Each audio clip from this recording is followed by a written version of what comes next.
Hello, everyone. Good morning, good afternoon, good evening, depending on where you are in the world.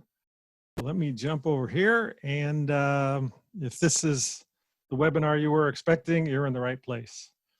The NASA Aviation Safety Reporting System. Where, why, and how. One of the most underutilized gifts that FAA and NASA have put together for us. And so I was hoping to demystify it and show you how to make it useful. Okay, good. So this is the homepage for the Aviation Safety Reporting System, ASRS.arc.nasa.gov. I just Google ASRS, NASA, and it pops up. So you don't have to remember that whole URL. But this is where it is. This is how you start. And if you do these pull downs, you'll get all kinds of information handed to you and made available. And one of those things is the advisory circular AC00-46E, 46 Echo. And this gives the overview of the system, and I would love for you to take a look at it. I'm not going to go word for word, but I want you to know about it. It's only 5 pages, and would love to point you to it. But I'll read little parts of it just so we know what this is all about. This advisory circular describes the FAA Aviation Safety Reporting Program, ASRP, which utilizes NASA as a third party to receive and process aviation safety reports.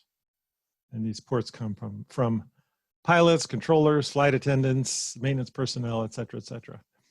The operations include anything to do with aviation departure, en route, approach, landing, ATC procedures, crew and ATC communications, near mid-airs, et cetera. Here's where it gets important. The effectiveness of, figure out how to highlight this. All right, I got most of it. The effectiveness of this program in improving safety depends on the free, unrestricted flow of information from the users of the National Airspace System. Based on information obtained from this program, the FAA will take corrective actions as necessary to remedy defects or deficiency in the National Airspace System, not to penalize the reporter. Corrective actions as necessary to remedy aspects of the National Airspace System. The reports may also provide data for planning and improving systems in the future. This has been around since April 30th, 1975. Whatever I just said, April, I think I misspoke. April 30th, 1975, designed to encourage the identification and reporting of deficiencies and discrepancies in the system. So let me continue on, grab a couple of other things here, 1 second. All right. Designed and operated by NASA, the ASRS security system. This is very important for anyone who's leery about filing reports. The ASRS security system ensures the confidentiality and anonymity of the reporter and other parties as appropriate involved in a reported occurrence or incident. Confidentiality and anonymity. And this is super important. The FAA will not seek and NASA will not release or make available to FAA any report filed with NASA under the ASRS or any other information that might reveal the identity of any party involved in an occurrence or incidents reported under ASRS. FAA will not seek and NASA will not release. Your report goes to NASA, period. There has been no breach of confidentiality in more than 34 years of the ASRS under NASA management, and this version of the advisory circular was published in 2011, so there's even 9 more years than that, presumably. So Title 14, it's a legal mumbo jumbo, but basically 9125, which I'll show you momentarily, prohibits the use of any reports in any disciplinary action except, and these are the exceptions, information concerning criminal offenses or accidents that are covered in paragraphs 7A1 and 7A2 below. 9125 prohibits the use of reports, except with these two exceptions. So here are 7A1 and 2. I'll try to highlight that. So processing of reports, NASA procedures for processing the reports. Initially, screen the reports for information concerning criminal offenses, which will be referred promptly to not only FAA, but also Department of Justice. And may I add, you deserve it. So don't send in a report if you're doing it to report criminal activity. And number 2, information concerning accidents, which will be referred to both NTSB and FAA. Guess what? FAA is going to find out about it anyway, at least NTSB will. And they, of course, communicate. And when there's an accident, at least NTSB and sometimes both NTSB and FAA investigate. They're going to find out anyway. So NASA is just going to add whatever you report to the mix so that it gives them the best chance of finding and fixing problems. So the part right here where it says note, reports discussing criminal activities or accidents are not de-identified. So again, criminal activity, if you're silly enough to report it, you will be found. Please report it because I want you to be found. Or accidents, and of course they have to be able to connect it to the actual accident, which they're going to find out anyway. So barring those two exceptions, it stops with NASA. So we talked about FAR 9125, which is what prohibits the reports going from NASA to DOJ or FAA with those two exceptions. And here is 9125. It's real short. Aviation Safety Reporting Program, prohibition against use of reports for enforcement purposes. Basically, the FAA will not use reports submitted to NASA under the Aviation Safety Reporting Program or information derived therefrom in any enforcement action, except those two exceptions, information concerning accidents or criminal offenses. And those two things are wholly excluded from the program. Anything else, airspace violation, you take off the wrong way on a ATC clearance, near mid-air collision, anything like that. You ran off the runway but didn't rise to the level of an accident and you want to report what happened. Fine, it stops with NASA. I hope that's clear. The filing of a report does two things. First of all, it shows that you are safety oriented and may convince FAA operations inspector, ops inspector, from taking any certificate action against you, simply because you have a safety attitude, you understand what you did wrong, you admit it, you're like, oh my gosh, here's what I'll do next time to prevent it. And by the way, I filed a report. I did speak with someone because I posted on that Flights Above the Pacific Northwest Facebook group, and someone wrote back and said, hey, I got some experience with that, and you can share it as long as you do it confidentially. So I'm not going to tell you who or where. But the issue was he took off wrong way. He was cleared, let's say, for the eastbound runway at a controlled field. He read that back. He thought everything was going fine, but due to the way the taxiways worked out, it kind of dumped him onto the runway westbound, and he wanted to go westbound. So he didn't think anything of it. When he was cleared for takeoff, he was cleared for takeoff, let's say 09. He read it back and then took off going the other way. So it's called confirmation bias. You hear what you want to hear and you're lined up. You're like, well, okay, I'm cleared for takeoff.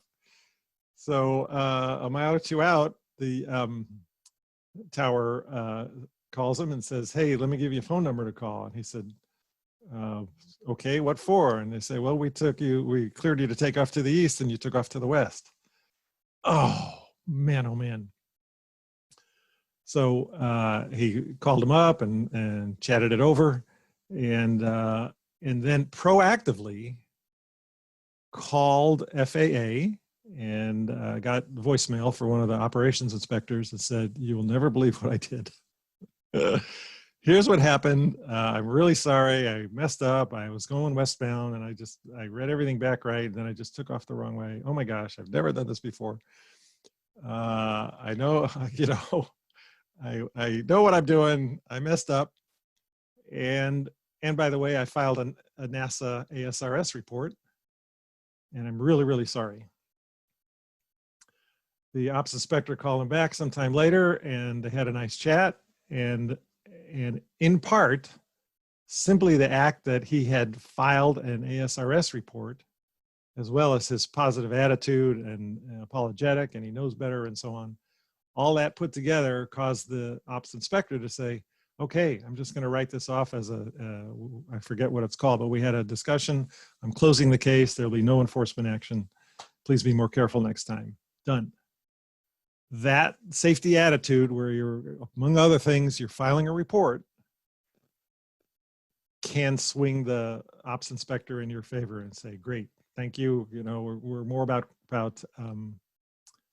compliance these days than enforcement. So that's great. You've done everything right. You filed an NASA report. We're good.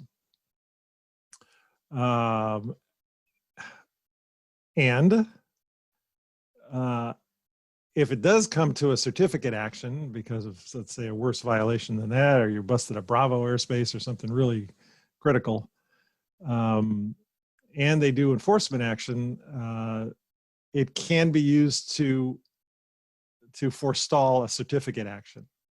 I spoke with my aviation attorney. He's one of the AOPA Pilot Protection Services attorneys. Hey, if you want to talk some time, let me tell you my experience of representing pilots in enforcement actions. So we had a nice chat yesterday. And he talked about at least one case. He's had many, but we only had time. You know, we only had time to discuss to talk for a little while. So he told me about a case where the FAA proposed certificate action, and but yet the attorney, a pilot via the attorney, had said, "Hey, look, I filed a ASRS report." And here's proof, which is the, I was going to say stall strip. That can't be right. The identification strip that says, I filed a report regarding this incident on this date, this time, and this location. And FAA looked at that and said, okay, well, we will not take any certificate action based on this because this gives you that immunity. As long as it wasn't criminal or intentional, by the way. Intentional won't get you off. There are a few other things where you can't quite get out of jail. So you need to look those up here, but intentional act is one of those. But an inadvertent incident of any kind, this will very likely get you out of jail. And as long as you haven't had any certificate action or within the past 5 years, this can do that for you. If you have, you can't. This won't help. You should still file a report, in my opinion. It shows the safety attitude. It can help warn other pilots, like, oh, read about this, and then, okay, I better watch for that if that ever happens to me. But if you haven't, you need to have 5 years of clean living, so to speak, for this to be able to forestall a certificate action.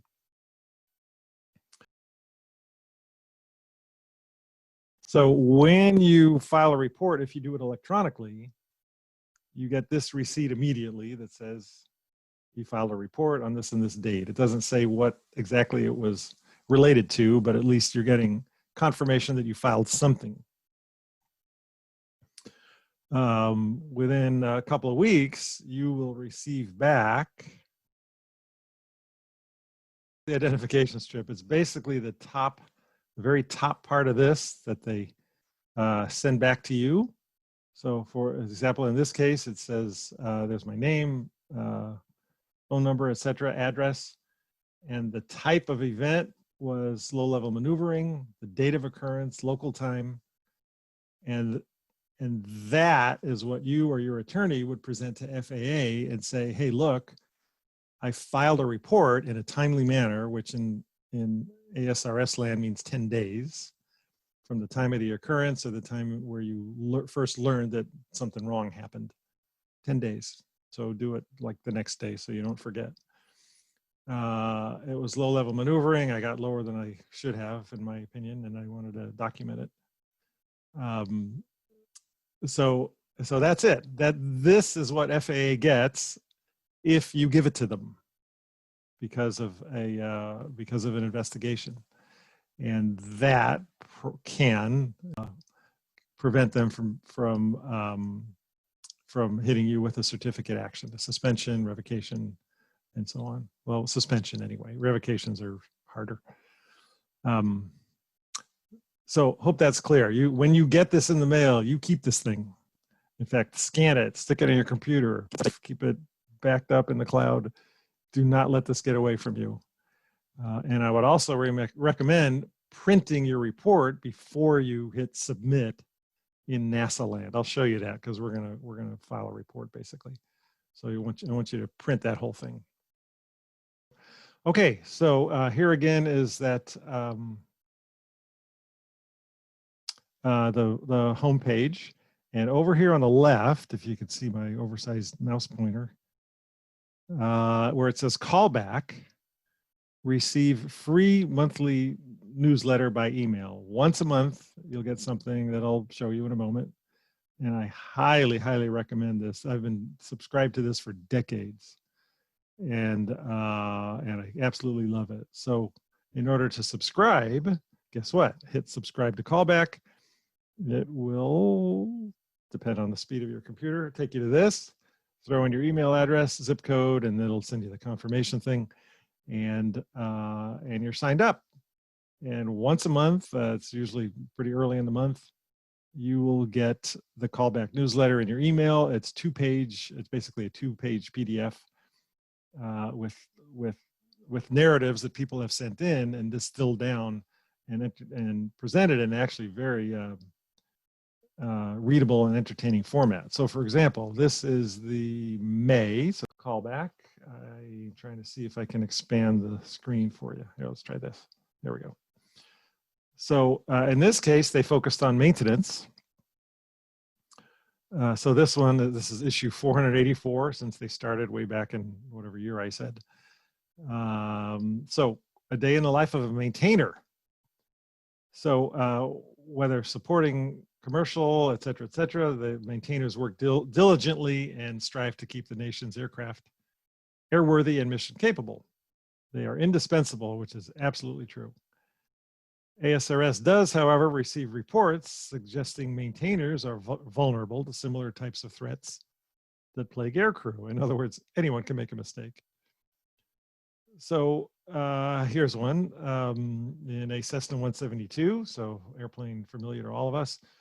The 11th hour, it's called. Shortly after the completion of a 100-hour inspection, this Cessna 172 pilot assumed that the aircraft was airworthy. Engine trouble and subsequent discoveries proved otherwise. Now, as I read this, watch how it's de-identified. I was flying to see a friend and lost power at 9,500 feet. I had intermittent power, but not enough to maintain altitude. I ran through my checklist with no luck and requested priority handling. ATC, without identifying which ATC facility, gave me vectors to ZZZ, which is just some airport. right? It's not a real identifier. So they de-identify it. Not only do they tear off the strip and separate your name from the report, but they even de-identify as much as they can when they type it into their system and lock it in. So they gave them vectors. I kept fiddling with the fuel and leaning, et cetera, et cetera. So mechanics were on duty, and hold on. I had 11 hours on the plane since a 100-hour inspection. The ignition harness had been replaced during that inspection. At the same time, a new electronic starter was installed. It was apparent to the mechanic at ZZZ that the spark plugs had not been removed, cleaned, or replaced, which, as far as I know, should happen at a 100-hour inspection. One had ceased firing and was visibly oval-shaped from wear. Another had corroded, and all of that can make an engine, of course, run terribly rough. So apparently his 100-hour inspector left out a couple of things. It's rare, of course, but it happens. So this particular version of this May 2020 callback. I said this month. This is last month's article. Is all about maintenance. You can read previous issues over here, and you can dig back forever. So June, the current one, actually talks about COVID-19 and the issues that can be solved, show up because of the difficulties of doing anything during these days. This one back here in February 2020 was a lot of fun, and it's called "What Would You Have Done?" And it's very well written. I had a lot of fun reading this. And what they do is they give you the first part of the story and then say, "What would you have done?" And it's almost so as you remember, and now you know the rest of the story. Well, so here we go. This Piper Apache, reported by a commercial pilot, PA-23 Apache twin-engine Piper. I was cross-country while performing my flare to land, but prior to the mains touching down, 3 deer ran across the runway from left to right and directly under my plane. What would you have done? Oh, consider that. Would you go around? Would you just go ahead and plow through? Would you add power and try to extend and land a little longer? You know, plenty of things you can do. So here's what this reporter said. I immediately and simultaneously added power and pulled the nose up to go around, but was not able to completely clear the animals. Ooh. I heard and felt a significant double impact under the plane while initiating the go-around. Immediately, following the loud double impact, I instinctively looked at the mirror on my right engine and saw the nose gear dangling back and forth freely. Oh my God. At that moment, I opted to abort the go-around. I retarded the throttles to idle and landed roughly 1,000 feet down the runway. As expected, the nose gear completely collapsed. So that's a tough call, and you have very few seconds to decide what you're going to do. And this reporter just opted to just go ahead, and it's going to be rough, but he knew that, so he just went ahead and landed it. Anyway, these are very valuable articles, and I do hope you'll take a look. Okay, let's file a report. When I talk about demystifying it, part of what I had in mind is, okay, what's it look like? Like, how do I do it? And like, I don't know, it's some form I've never seen. Well, you're about to see it. All right, select a form to submit a report. There's general, which is for pilots, dispatchers, and others. There's ATC, there's maintenance, and there's cabin crew. So that's right here, right in the middle, select a form to report, or at the top, if you do this little pull down, report to ASRS, there's the electronic report submission. And if you prefer to do it by hand and by mail, it says download and print for US mail. If you hit that, it'll pop over to here, and you can, as pilots, which I assume is how most of you would be filing if you were to file, you can hit the general report form and you will get something like this where you can fill it in, print it out, and mail it in. So if you want to do it that way, that's up to you. And I do these days is all electronic because I'm too lazy and cheap to put a stamp on it. So here's general. And what it says is we're going to take you to another site. They're disconnecting you as much as possible from anything that can be traced.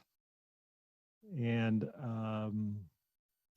it says right in here, the information you provide on the identity strip will be used only if NASA determines it is necessary to contact you for further information. This identity strip will be returned directly to you. The return of the identity strip assures your anonymity. Remember, I said it goes to NASA. Boom, that's it. They get the information. If your narrative and everything is clear enough so that they don't have to contact you, they tear off that identification strip, put it in an envelope, mail it to you. And now that the body of the report, the narrative that you give them, there's no name attached to it. It just goes in the system as information about an incident, period. So continue to report. So we go over here and you get that same form I just showed you, except now it's electronic. So let's fill it out. So telephone number is where you can be reached in case we need to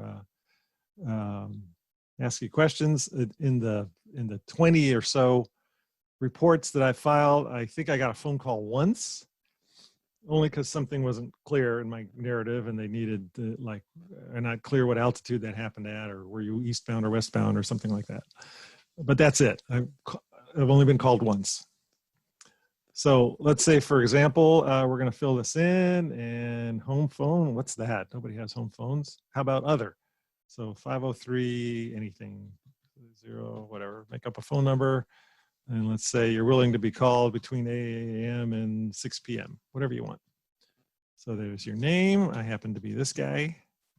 And my address is not 123 Main Street, but let's just pretend it is. I do live in Beaverton, Oregon, and some zip code.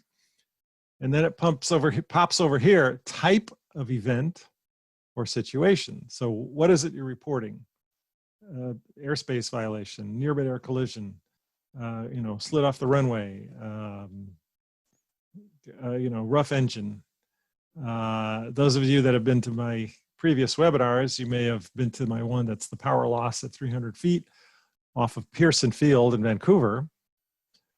So I put in there something like power loss and return to airport. And then I had a nice long narrative about what happened there. So type of event, let's just say near mid-air collision. So I'll put NMAC. Date of occurrence, let's pretend it's yesterday. So 06/26/2020. And they want local time, hours and minutes, so you don't have to mess with Zulu.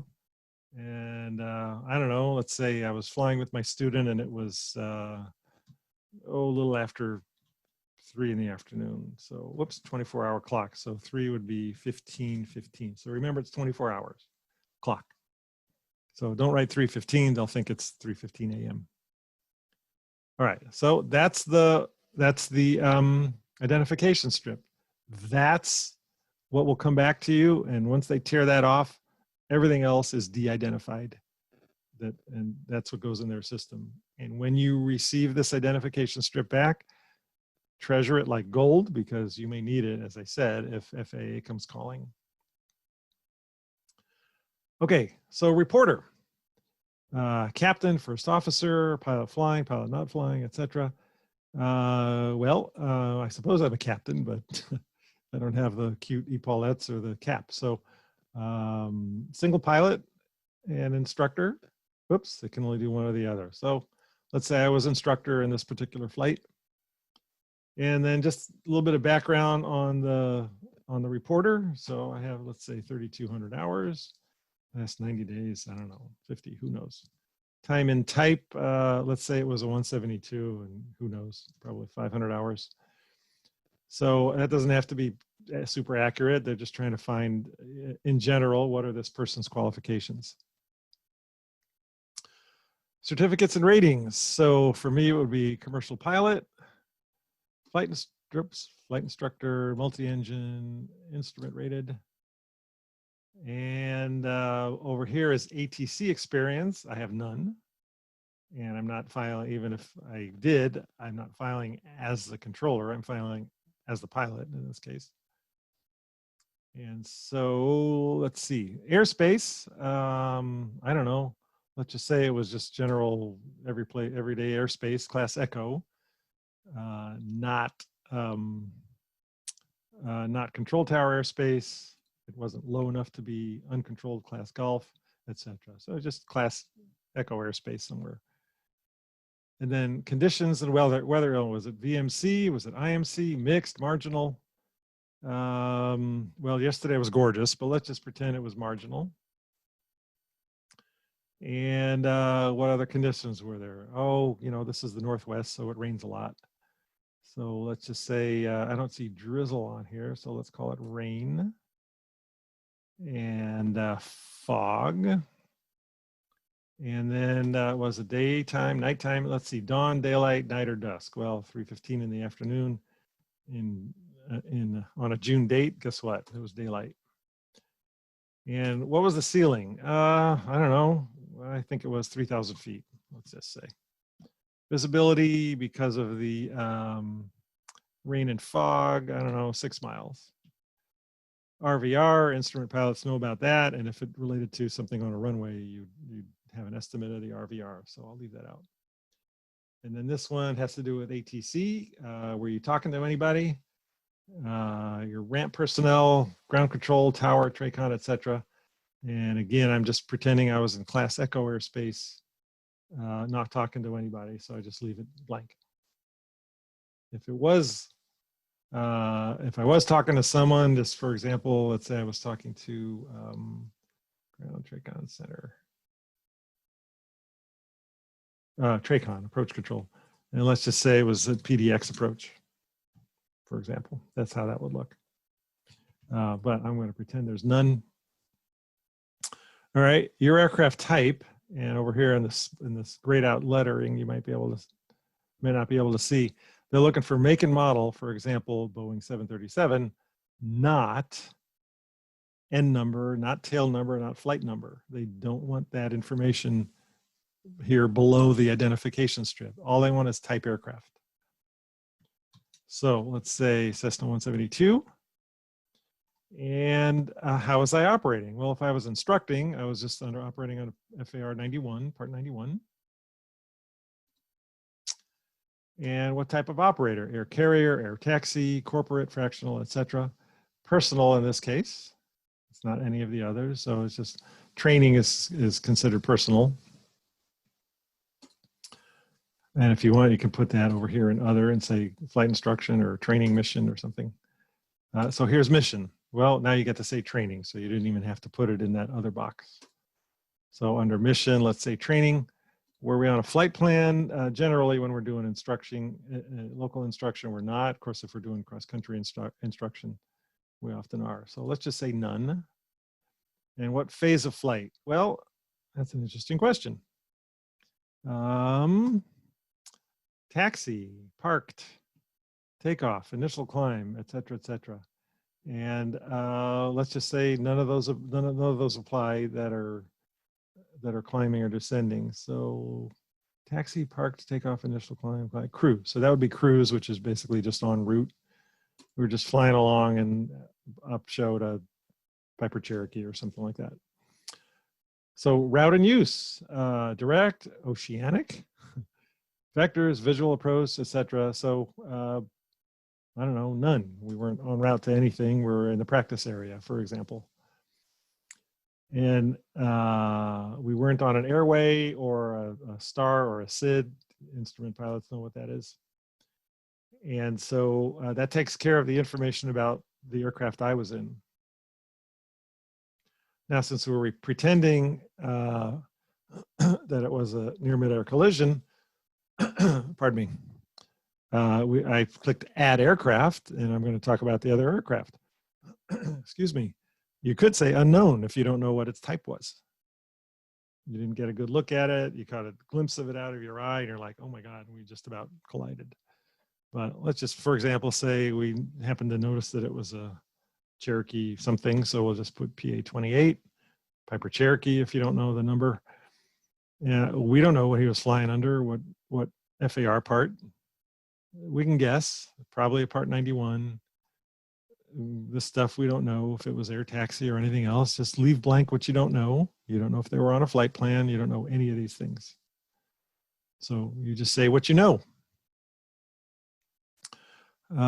So in fact, along those lines, I'm not even going to put Part 91 because who knows if it might have been a Part 135 charter. So I'm just going to say Piper Cherokee, PA-28. All right, now they want to know where it happened. So let's just say about 3,000 feet. And MSL or AGL, well, I was looking at my altimeter, so it was MSL. And where was it? Oh, heck. Let's say I was near my home airport of Twin Oaks. I'm going to say maybe I was 5 nautical miles. Oops, they only want numbers. So this is just going to be in nautical miles. Distance 5 east, but you can't say east or it'll get mad at you. It's got to be a number. So just take a wild guess. Let's just say heading 100, just kind of a little past east of, I'm pretending an airport. In my case, Twin Oaks is 7 at Sierra 3. And that's roughly where I was. I'm making it up here, right? 3,000 feet MSL, roughly 5 miles east-ish from Twin Oaks Air Park. Estimated distance in feet, let's just say horizontally 100 feet, so it's not too scary. And vertically, maybe they were 50 feet off in altitude from us, just visually. Was evasive action taken, other than turning my head quickly and saying an expletive? Let's just say none required, because with those distances, normally you wouldn't unless that you were head on, then you better do something. Was TCAS a factor, the automated warning system? No. Don't have it in our small planes usually. Terrain warning system? No. Those are all the data blocks. Now it's up to you to describe what happened. And based on my discussion with the attorney yesterday, he said, lay it on the line because, again, this information doesn't go anywhere except NASA. Admit everything. Don't be afraid. This does not go to FAA except for the exceptions. Criminal activity, if an accident occurred, mid-air collision would qualify. Intentional action that caused the dangerous situation, etc. So if all it was is you're flying along and we're doing steep turns and we rolled out and oh my God, there's another airplane. Just admit it. Hide nothing. So it's going to say training flight. I don't know. Flight teaching steep. I'll fix the spelling later if I need to. So teaching steep turns. Rolled out after a left 360, 45-degree bank and saw other aircraft super close. That would be enough. If you want to say more, say what preceded that, how carefully were you looking? Did you do clearing turns beforehand? Just talk it up. Say whatever you want to say. If you put in, the more detail you put in within reason, the more you're helping the system. Someone else comes and reads this and, if that's all you say, they're like, well, did they do clearing turns? Did they do anything? So talk it up and don't be afraid. So I'll leave it at that for now just to see what happens next. Down at the bottom, you got reset form. You can clear the whole dang thing and start over. After all that work. View printable format or submit report. Watch what happens if I just hit submit report. It says, if you have not already printed this form for your records, consider printing it before your submission. Why? Because if you just say okay to this, it's gone, and you can't print it afterwards. You're just going to get that confirmation page I showed you with a ridiculously long report number. And you can't print, you can't get it back.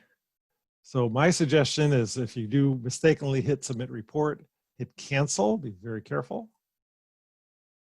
Hit view printable format first so you can save this. And here you can print it, you can save it as a PDF, you do whatever magic you want with it, but here's what it is. And you can print it any way you want. Down at the bottom, it does say print this page, and it will bring up the print dialog for you. And then it's up to you. Print it as a PDF, print it physically on your printer, do whatever you want. I always print as PDF because then I can store it, back it up to my backup system, and so on. So do this. Please print it before you submit it, so at least you know what you said. Okay, so I'm going to close this. And now I'm going to change what I wrote here because I do want to submit it. And I'm going to say, this report is for instructional purposes only in a webinar. Please disregard. Thanks so much. Okay, hopefully that will make sense to them, and they'll go, okay. So now I'm going to hit submit report. Please disregard. Let me add a little stuff this is the incident described above did not actually happen. Okay.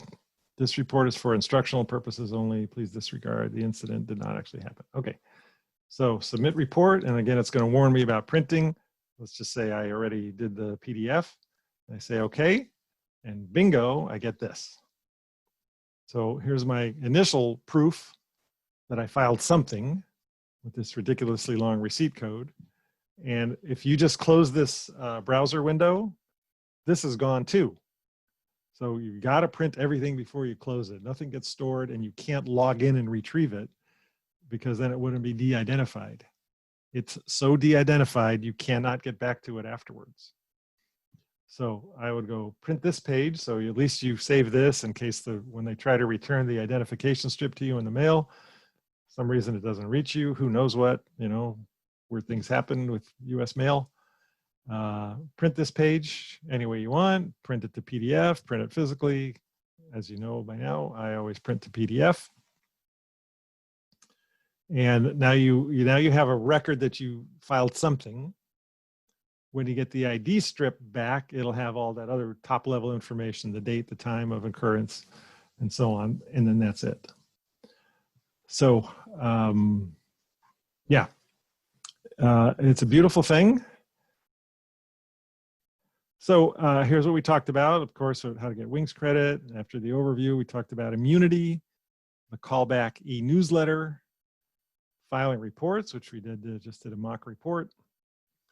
And I like to sneak this slide in here because we FAASTeam representatives are not FAA employees. We don't get paid to do this. In fact, it usually costs us money. I had to buy Zoom, big Zoom for hundreds of dollars, but I don't get a dime for this, and I do it because I love to do it. If you feel like I earned a cup of coffee, or 3 or 5, go to buymeacoffee.com/PhilM, PHILM. I'd be very grateful. Please don't feel obligated. That's just a suggestion. If you have any questions or want to contact me afterwards, my email address is at the bottom here, phmand@gmail.com. I would love to hear from you. And yeah, thank you so much for being here. Yeah, Paul shared this is a really good program. I agree. ASRS report publications are a very good resource. Lots to be learned from others, and that's what it's about, right? A friend of mine used to say, a wise person learns from their let me start over. The wise person learns from their own mistakes, but the wisest person learns from others' mistakes. Let's keep learning, fly safe, stay away from viruses, and we'll see you next time. Thanks so much.